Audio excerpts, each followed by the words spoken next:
नमस्कार दोस्तों। इस वीडियो में हम विद्यापति की पदावली के अगले जो पद हैं उनका अध्ययन करेंगे। ठीक है, हमने 10 पदों का अध्ययन कर लिया है, अगले 5 पदों का अध्ययन करेंगे। तो देखिए, आज का अपना पहला पद है वो की ओर नवजोबन अभिरामा।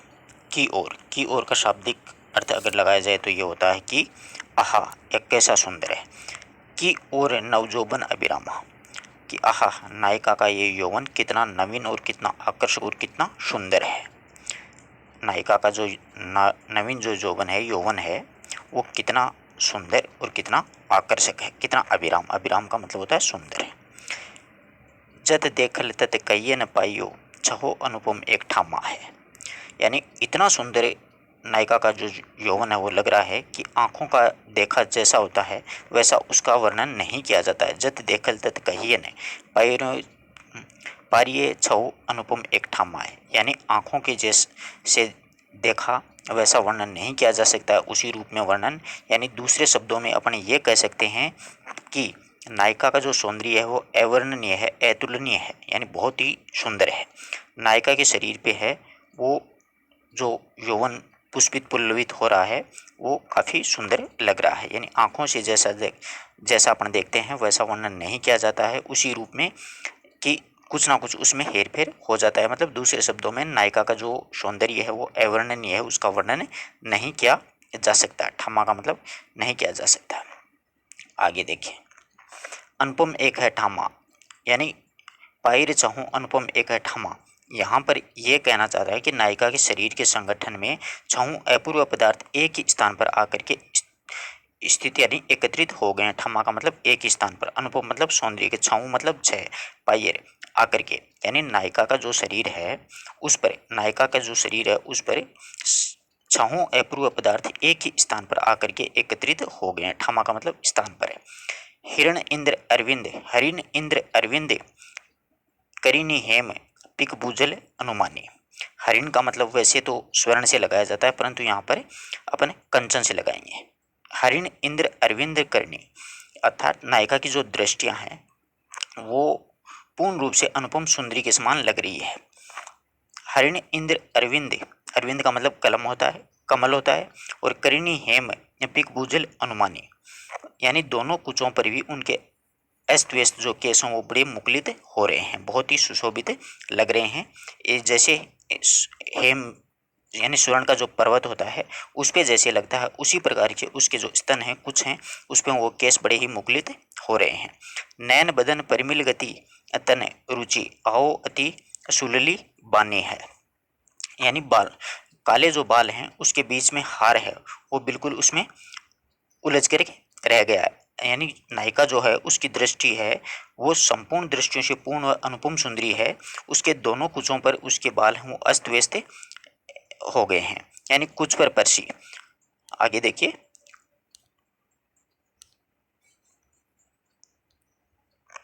कि कुछ जुग परसी चिंकुर फुली परस अर्जुन हारा। यानी नायिका के दोनों कुचों पर ही उसके अस्त व्यस्त केस हैं वो मुखलित हो गए हैं और उसमें अरुझाई यानी उलझ गया है, हार है वो उस दोनों में, उसके कुचों स्तनों में वो उलझ गया है, यानी बालों में उसका हार है वो उलझ गया है। इस प्रकार से उसके जो बाल हैं उसके स्तनों के ऊपर से अस्त व्यस्त होकर के हार में उलझ गया, हार है वो बालों में उलझ गया है, उसमें हार उलझा हुआ है। जनी सुमेरु, यानी जानी जिस प्रकार से सुमेरु ऊपर मिली उगल चांद बिहीन तारा है। यानी ऐसा लगता है, जनी मतलब मानो ऐसा लगता है कि सुमेरु पर्वत के ऊपर चंद्रमा रहित संपूर्ण तारे उगाए हैं। जनी सुमेरु, जनी का मतलब यहाँ पर उत्प्रेक्ष अलंकार है, जनी का मतलब होता है मानो सुमेरु पर्वत के ऊपर चंद्रमा रहित उगल उगल चांद बिहनु सब तारा, यानी चंद्रमा रहित संपूर्ण तारे हैं वो उगाए हैं सुमेरु पर्वत पर। लोल कपोल ललित मणि कुंडल अधर बिंब अदे जाई है। सुंदर उसके कपोल पर लटकते हुए कुंडल भी बड़े आकर्षक लग रहे हैं। लोल कपोल यानी गोल गोल उसके सुंदर कपोल हैं, उस पर लटकते हुए कुंडल भी बड़े ही सुंदर या आकर्षक लग रहे हैं। बोहे भ्रमर नासपुट सुंदर से देखी किर लजाई है। यानी अधरों की लालिमा के समक्ष बिंबाफल भी श्री विहीन हो गए हैं। अधर यानी ओठों पर, ओठ होते हैं उस पे उसके सुंदर कपोलों पर, होठों पर लालिमा के समक जो बिंबाफल हैं वो भी श्रीविहीन हो गए हैं, अर्थात उसकी जो बोहें हैं वो भ्रमर के समान श्याम वर्ण के हो गए हैं। बोहें भ्रमर यानी उसकी भुजाएं जो हैं वो भंवरे के समान हो गई हैं और श्याम वर्ण की दिखाई दे रहे हैं। नासपुट सुंदर देखी कीर लजाई है, यानी उसको देख करके, उसकी नासिका को देख करके जो तोता होता है वो भी बड़ा लज्जित हो गया। उसकी भौहें हैं वो श्याम वर्ण की हैं और इस नायिका की इतनी सुंदर और सुडोल जो नासिका है उसको देख करके तोता कीर यानी तोता होता लजाई वो भी लज्जित हो गया है। आगे बनाई मतलब कहता है, बनाई विद्यापति शेबर नागरी आनने पाबई हुई है। आगे विद्यापति कहते हैं कि ऐसी अद्वितीय सुंदरी को तो कौन प्राप्त कर सकता है, कि ऐसी सुंदरी, ऐसी अद्वितीय सुंदरी को तो कंस का यानी कंस दहन नारायण सुंदर तसु रंगिनी पाई है। ऐसी अद्वितीय सुंदरी को तो दूसरा कोई प्राप्त नहीं कर सकता। सिर्फ कंस का वध करने वाला, कंस दलन मतलब कंस का वध करने वाला नारायण श्री कृष्ण है, वही उसे उसको अपने प्रेमिका के रूप में अपना सकते हैं। उसके सौंदर्य का स्थान वहाँ पर प्राप्त करना ही उनके ही संभव है, अन्यथा कोई अन्य जो पुरुष है वो उसके सौंदर्य को प्राप्त है वो नहीं कर सकता है। उस नायिका को प्राप्त करने का अधिकार केवल मात्र किसको है, कंस दलन नारायण श्री कृष्ण को ही दिया जा सकता है। अगला पद्य देखिएगा, इसमें सीधा सीधा अगर अर्थ देखें तो अच्छी तरीके से एक बार फिर से देख लीजिएगा कि ओ यानी आहा, इसमें सीधा कहा गया आहा अब जोबन अभिरामा। आहा नायिका का यौवन कितना नवीन और आकर्षक लग रहा है। जत देखल तत कहिए न पाइयो छो अनुपम एक ठामा है, यानी जैसा देखा जाता है उसी का रूप में, उसी वर्णन उसी रूप में नहीं किया जा सकता है। दूसरे शब्दों में अपन कह सकते हैं कि नायिका का सौंदर्य जो है वो अवर्णनीय है। नायिका के शरीर का संगठन पर छाओं जो वस्तुएं वो एक स्थान पर आकर के एकत्रित हो गई हैं। हरिणी इंद्र अरविंद्र करीन हेम पिकभुज अनुमानी है, यानी अर्थात नायिका है उसकी सृष्टि में पूर्ण अनुपम सुंदरी है और उसके कुछ जो स्तन है वगैरह जो भी हैं, उसके नैन बदन परिमल यानी उसके नैनों से और आँखों से एक कमल के समान खुशबू भी गति के समान चल रही है। सलील बानी है, यानी जैसे मंद मंद समीर चलती है वैसी हवा चल रही है। कुछ जुग परसी चिंकुश फूल परसलता अरुझाई हारा है, यानी उसके कुछ स्तन हैं उन पर जो बाल हैं वो अस्त व्यस्त होकर के चारों ओर से बिखर गए हैं और उसमें हार है वो उलझ गया है। वो ऐसा लग रहा है मानो जैसे सुमेरु पर्वत के ऊपर बिना ही तारों के कोई चांदे उग रहा हो। लोल कपोल और उसके जो सुंदर कपोल हैं उसमें लटकते हुए कुंडल भी बड़े सुशोभित हो रहे हैं और अधर बिंब अधजाई है और अधरों की लालिमा उस वो भी बिंबा फल के लिए के समान मतलब श्रीहीन हो गई है, श्रीविहीन लग रही है। और बोहें उसके भरमर के समान श्यामवर्ण की हो गई हैं। सुंदर देखी और उसकी बोहों को सुंदरता को देख करके तोता होता वो भी लजा रहा है। आगे विद्यापति कहते हैं कि बर नागरी आन पाइब कोई है, यानी इतनी अद्वितीय सुंदरी नायिका कोई दूसरा प्राप्त नहीं कर सकता है। कंस दलन नारायण यानी श्री कृष्ण जो हैं वही उस सुंदरी को प्राप्त कर सकते हैं। आगे देखिए, माधव की कब हैं सुंदरी रूपे, माधव की कबह सुंदरी रूपे कतेक जतन भी आनी समारल देखल नैन स्वरूपे। माधव की कबह सुंदरी रूपे यानी सुंदरी की एक जो सखी है वो भगवान श्री कृष्ण के सामने अपनी सखी का वर्णन कर रही है, यानी नायिका का वर्णन कर रही है। सुंदरी एक सखी ने नायिका के रूप सौंदर्य को देखा और श्री कृष्ण को कहा और उस पर आसक्त होकर के श्री कृष्ण को कहती है कि उसका वर्णन करती है कि उसके सौंदर्य में लवलीनता करा देती है, यानी इतनी सुंदर है वो। नायिका कहना चाहती है कि मेरी जो सखी है वो इतनी सुंदर है कि उसके सौंदर्य में लवलीन कर देती है श्री कृष्ण को। और आगे कहती है कि हे माधव, उसके रूप सौंदर्य के विषय में मैं आपको क्या कहूँ। माधव कभी सुंदरी रूपे, कि हे माधव मैं उस नायिका के रूप सौंदर्य के विषय में आपको क्या कहूँ कि केतक जतन भी आनी समारल देखल नैन स्वरूपे हैं, यानी वो इतनी सुंदर है कि बिही मतलब विधि ब्रह्मा, कि ब्रह्मा ने न जाने कितने प्रयत्नों से ये सामग्री जुटा करके उसका निर्माण किया है, उसका रूप सौंदर्य को बनाया है, यानी बहुत ही वो सुंदर है। पल्लव राज चरण युग शोभित गति गजराजन बाने है, उसकी मतलब वर्णन कर रही है अपनी सखी का, एक दूसरी सखी कि पल्लव राज कि वो इतनी सुंदर है कि उसके युग चरण है वो पल्लव राज कमल के समान शोभायमान है। पल्लव राज चरण युग शोभित, यानी वो इतनी सुंदर है कि उसके युग चरण है वो पल्लवराज कमल के समान शोभायमान है। उसकी गति की तुलना है आगे शोभित गति, उसकी गति शोभित गजराज है बने, यानी उसकी गति की जो तुलना वो हाथी की गति की जो चाल होती है उससे भी वो मतलब तुच्छ लगता है। हाथी भी उसके सामने चलता हुआ तुच्छ दिखाई देता है, यानी इतनी सुंदर लगती है वो चलती है। तो उसकी गति जो है, चरणों की गति है वो पल्लवराज कमल के समान सुशोभित है, और उसकी गति की तुलना के आगे हाथी की गति है वो भी तुच्छ दिखाई पड़ती है। कनक कदली पर सिंह समारले, तापर मेरु समाने है। आगे ये कहना चाहता है, इस ऊपर वाली लाइन का आशय कवि ये कहना चाहता है कि उसकी गति की हाथी की चाल है उससे भी श्रेष्ठ चलती है। कनक कदली पर सिंह समारले, तापर मेरु समाने है। आगे देखिए इसमें उसकी जो कनक कदली यानी सोने की केले के समान तथा सिंह समारले तापर मेरु समाने है। उसके ऊपर उसकी दोनों जो जंघाएं हैं वो केले के तने के समान गोरी और सुडौल लग रही हैं। कनक का मतलब स्वर्ण, केले कदली का मतलब केला, पर सिंह समारल है। उसकी जो जंघाएं हैं उसके ऊपर सिंह के समान क्षीण सुशोभित होने वाली एक कमर भी सुशोभित हो रही है, यानी दोनों जंघाएं केले के समान है और गोरी सुडौल ऊपर उसके कमर है।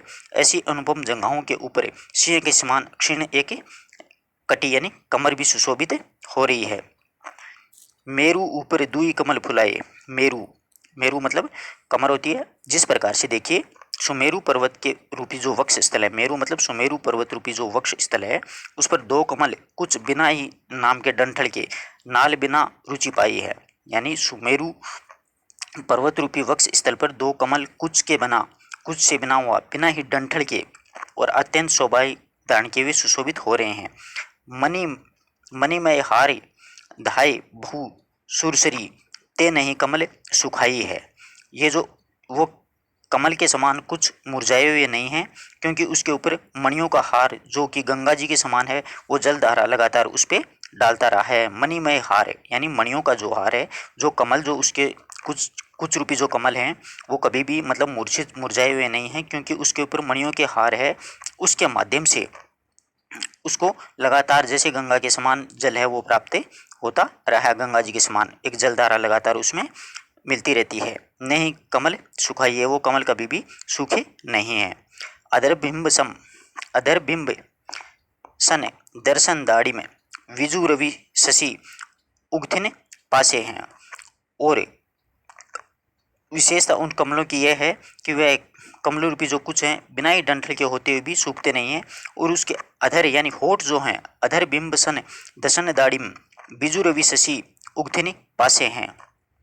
अर्थात उसके होठ हैं वो बिंबापड़ के समान सादृश्य लाल हैं, दांत अनार के दानों के समान सादृश्य हैं, वह संघन और पंक्तिबद्ध हैं। अधर बिंब सन दसन दाड़िम, दसन यानी दांत, अधर बिंब यानी होठ जो हैं उसके वो उसके होठ बिंबा फल के समान सादृश्य हैं, और दसन यानी दांत जो हैं वो दाढ़ी में यानी अनार के दानों के समान सादृश्य लग रहे हैं।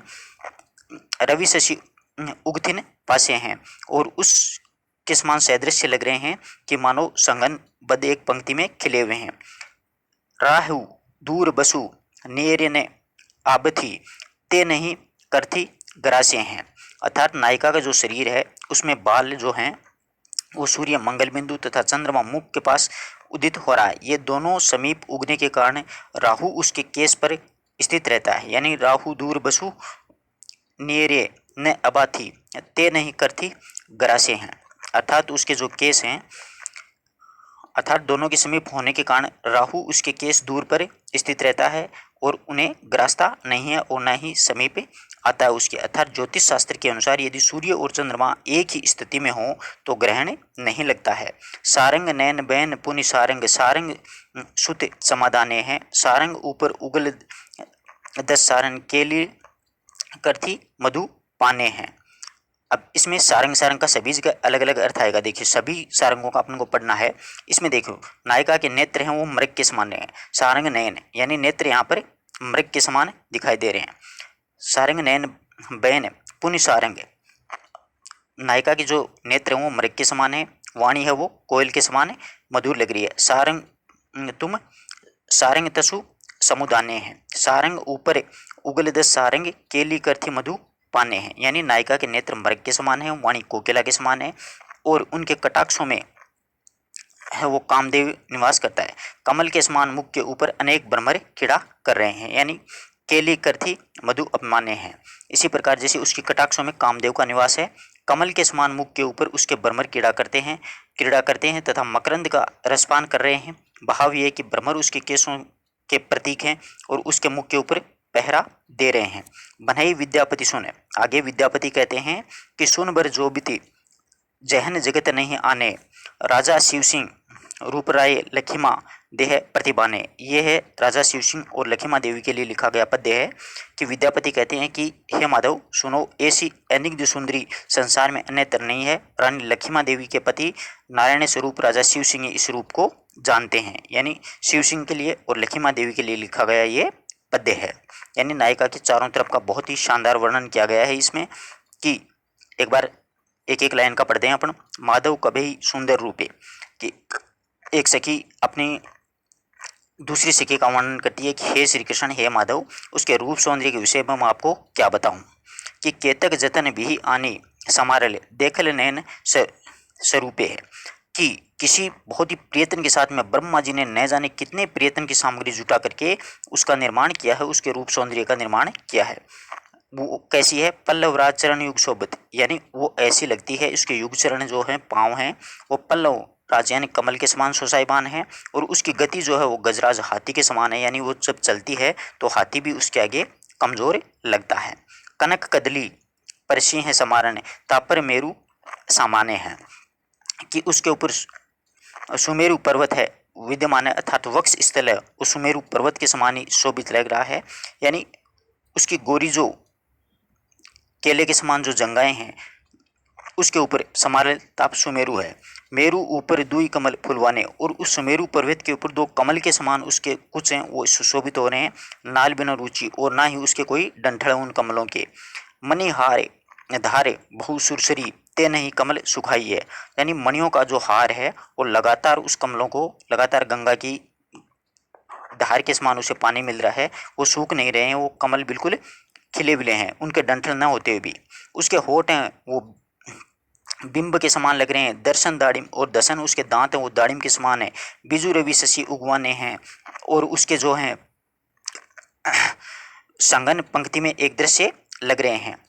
राहु दूर बसु नेरन अबाथी ते नहीं करथी ग्रासे हैं, जिस प्रकार से राहु होता है उससे, जैसे देखिए उसके शरीर पे बाल हैं वो सूर्य मंगल बिंदु तथा चंद्रमा मुख पास होते हुए भी उसमें राहु के समीप उसके केस दूर स्थित हो रहे हैं, इसलिए जो सूर्य और चंद्रमा एक तिथि में होते हैं तो उस समय क्या होता है, ग्रहण नहीं लगता है। सारंग नयन बैन पुण्य सारंग सारंग तसु समाने हैं, मैंने नायिका के नेत्र हैं वो मृग के समान है, वाणी है वो कोकिला के समान है। सारंग ऊपर उगल दस सारंग केली करते मधु पाने हैं, उसके अनुसार उसके जो कटाक्ष करते हुए जो नयन है उसमें कामदेव निवास करता है। कमल के समान मुख के ऊपर ब्रह्मर क्रीड़ा करते हुए रहते हैं, और साथ ही साथ में मकरंद का रसपान वो ब्रह्मर लगातार कर रहे हैं। भाव ये कि ब्रह्मर हैं वो केशों के प्रतीक माने गए हैं। और ये जो सुंदरी है उसका वर्णन शिव सिंह और लखीमा देवी के रूप में किया गया है। जुगल सेल सिम हिमकर देखल एक कमल दुई ज्योतिरे, फुलली मधुरी फुल सिंदूर लोटाइल पाती बैसली गज मोतीरे। देखिए जुगल यानी दोनों के, शेल शेल यानी पर्वत के, यानी दोनों पर्वतों के सीमा पर चंद्रमा के दर्शन किए, अर्थात जुगल सेम सिम हिमकर देखल एक कमल दुही ज्योतिरे, यानी दोनों पर्वतों की सीमा के ऊपर चंद्रमा के दर्शन किए, अर्थात दोनों कुचों के संधि स्थल के ऊपर मुख को उदित होते हुए देखा है। चंद्रमा यहाँ पर किसको कहा गया है, मुख को कहा गया है, और दोनों पर्वत कुचों को कहा गया है। और फुलली मधुरी फुल सिंदूर लोटाइल पाती बैसली गज मोतीरे, अर्थात उसके कमल रूपी जो मुख है उसमें प्रकाश की बिंदु यानी नेत्र भी दिखाई दिए, वहीं पर माधुरी का फूल भी विकसित हो गया है, अर्थात मंगल बिंदु शोभायमान है जिस पर सिंदूर लौटता है और उसके नीचे गजमुक्ताओं की शोभामान हो रही है, यानी काफी सुशोभित लग रहा है। अगला पद्य देखिए। आज देख ले जते पत्यायते अपरूप बिहि निर्माणे रे, विपरीत कनक कदल तर शोभित थल पंकज अपरूपरे आज देखल जते पतियाई रे, यानी आज देखा, अर्थात इसमें क्या बताया है, आज मैंने ऐसा जाते हुए देखा था। आज देखल जते पतियाई थे, यानी आज मैंने उसे जाते हुए देखा और विश्वास उत्पन्न हुआ कि ब्रह्मा ने उसका निर्माण अपूर्व ढंग से किया है। अपूर्व भी ही निर्माण है, यानी आज मैंने उस नायिका को जाते हुए देखा तो भी यानी ब्रह्मा ने उसका निर्माण अपूर्व ढंग से किया है, यानी उसका रूप वो अद्वितीय था। विपरीत कनक कदल तर शोभित थल पंकज अपरूप रे,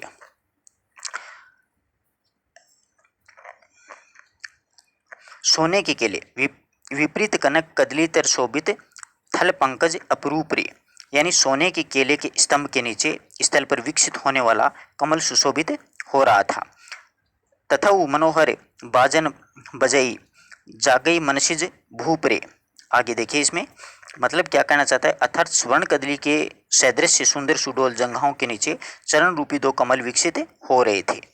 यानी थनव मनोहर बाजन जागत बनई मनसिज भूपरे, यानी इसमें है कि सोने की कदली के सदृश सुंदर सुडोल जंघाओं के नीचे चरण कमल सुशोभित विकसित हो रहे थे। उन चरणों के मनोहर घुंघरू का मधुर निनाद मानो कामदेव को जागृत कर रहा था।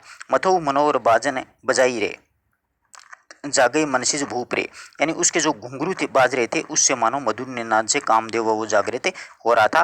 विद्यापति आगे कहते हैं कि पूर्वक पुनः ए ही बनई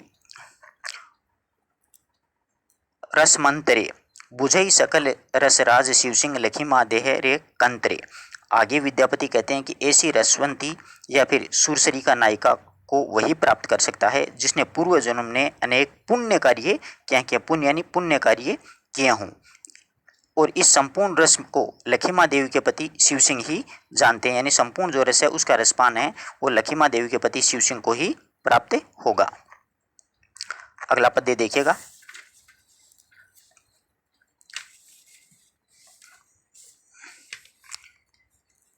चांद सार, अगला पद्य है कि चांद सारे लिए मुख घटना करूं लोचन लोचत चकित चकोरे रे। विद्यापति हैं वो चंद्रमा का वर्णन करें, चंद्रमा का सारा भाग लेकर के उस राधा के मुख की रचना की है। चांद सार यानी चंद्रमा का सारा ही जो सार है उसको भाग को लेकर के मुख घटना करूं लोचत चकित चकोर रे, यानी चंद्रमा का सारा भाग लेकर के उस राधा के मुख की रचना की है जिसे देखते ही चकोर की आंखें भी चकित हो जाती हैं, यानी चक्रवाक पक्षी होता है उसकी आंखें भी होती हैं वो भी चकित हो जाती हैं। अमीय ओग आंचर घनी पोछली दह दिशी भेल ऊंचोर रे, यानी वर्णन करना चाहते हैं बाला ने अपने मुख पर चंद्रमा को चंचल से पहुँच करके उसे अमृत से धो बहाया। यह अमीय धोए, अमीय यानी अमृत से धोप गया, वह चांदनी के रूप में दसों दिशाओं को प्रकाशित हुआ है। अमीय धोए आंचर धनी पहुँचई दह दिशी भोल उजाए रे, यानी अमृत से उसने धो दिया है, पहुँच दिया है, साफ कर दिया है, और चांदनी है वो दसों दिशाओं में प्रकाशित हुआ है। उस रमणी की सृष्टि किसने की है? जुग जुग के बिही बूढ़ निरसे उर कामिनी कोने गडली, यानी उसका इतना अपूर्व सौंदर्य है कि युग युग बीत गए हैं कि इस प्रकार का सौंदर्य आज तक किसी ने नहीं देखा। उस रमणी की सृष्टि किसने की है जिसकी रूप सौंदर्य का वर्णन असंभव है। मेरे नेत्र उसके रूप में अटके हुए हैं, अर्थात उसे देखकर वहाँ से आंखें हटा लेने का मन भी नहीं करता है, यानी वहीं पर एक जगह ही गड़ी हैं। रूप स्वरूप मोय कलही असंभव लोचन लागी रहली रे, यानी मेरी आंखें उसके रूप सौंदर्य को देखते हुए वहीं पर एक जगह टिकी हुई हैं, गड़ी हुई हैं, वहाँ से हटने का नाम भी नहीं ले रही हैं, इतनी अपूर्व सुंदरी है वो। गुरु नितंब भरे चले न पारे सांझ खानी खिनी निमाई है, भागी जाइत मनसिज धरी राखली त्रिबली लता अरुझाई है। बनई विद्यापति अद्भुत कौतुक ई सब वचन स्वरूपे हैं, रूप नारायण ई रस जानथी शिव सिंध मथिला भूप हैं। आगे कहते हैं कि गुरु नितंब यानी उसके नितंब वो भारी हो गए यानी बड़े हो गए। गुरु नितंब भरे चले न पायर सांझ खानी खिनी निमाई है, यानी उसके नितंब इतने भारी हो गए हैं कि उसके बाहर से वह भली प्रकार से चल भी नहीं पा रही है, यानी काफ़ी बड़े बड़े स्तन हो गए हैं। इसका कारण क्या है कि भागी जाए तो मन सिज धरी राखेली त्रिफली लता अरुझाई है। यानी इसका कारण यह है कि विधाता ने उसके कटी कमर के भाग को क्षीणता की खान बना दिया है, अर्थात नायिका जो है उसकी कमर अत्यंत पतली हो गई है। आगे विद्यापति कहते हैं यानी उसकी नायिका की कमर अत्यंत पतली हो गई है और क्षीण हो गई है, और जो नितंब है उसमें गुरुता यानी भारीपन आ गया है, वो टूट नहीं रहा है। इसलिए कामदेव है उसने त्रिबली रूप की लता में उलझा करके उसे बांध दिया है। आगे विद्यापति कहते हैं बनाई विद्यापति अद्भुत कौतुक इस सब वचन स्वरूपे हैं। विद्यापति कहते हैं अभूतपूर्व सौंदर्य का वर्णन करते हुए कहते हैं कि मैंने जैसा देखा वैसा उसका वर्णन कर दिया है। मिथिला के रूप नारायण जो हैं, रूप नारायण शिव सिंह के लिए आया है ये शब्द। रूप नारायण शिव सिंह इस रस को जानते हैं कि वो इतने सुंदर या अपूर्व सुंदरी कैसे बनी है। अगला पद्य देखिएगा। सुधामुख